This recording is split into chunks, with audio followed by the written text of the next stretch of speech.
At the Capitol, George H.W. Bush is saluted as a gentle soul and a great man. Washington, AP. The nation's capital embraced George H.W. Bush in death Monday with solemn ceremony and high tributes to his service and decency, as the remains of the 41st president took their place in the Capitol Rotunda for 3 days of mourning and praise by the political elite and everyday citizens alike. With Bush's casket atop the Lincoln catafalque, first used for Abraham Lincoln's 1865 funeral, dignitaries came forward to honor the Texan whose efforts for his country extended 3/4 of a century from World War II through his final years as an advocate for volunteerism and relief for people displaced by natural disaster. President from 1989 to 1993, Bush died Friday at age 94. In an invocation opening Monday evening's ceremony, the U.S. House Chaplain, the Reverend Patrick J. Conroy, praised Bush's commitment to public service, from Navy pilot to congressman, UN ambassador, envoy to China and then CIA director before being elected vice president and then president. "Here lies a great man," said Representative Paul Ryan, the House Speaker, "and a gentle soul. His legacy is grace perfected." Vice President Mike Pence and Republican Senate Leader Mitch McConnell also spoke.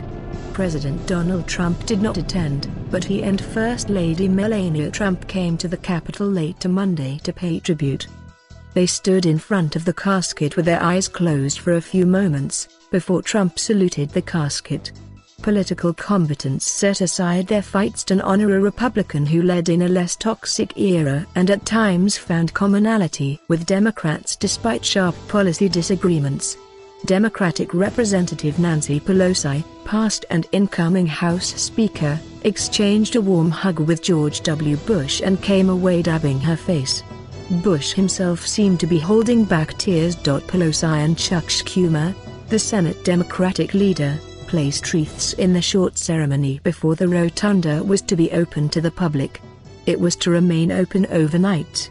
Sent off from Texas with a 21-gun salute, Bush's casket was carried to Joint Base Andrews outside the capital city aboard an aircraft that often serves as Air Force One and designated Special Air Mission 41 in honor of Bush's place on the chronological list of presidents.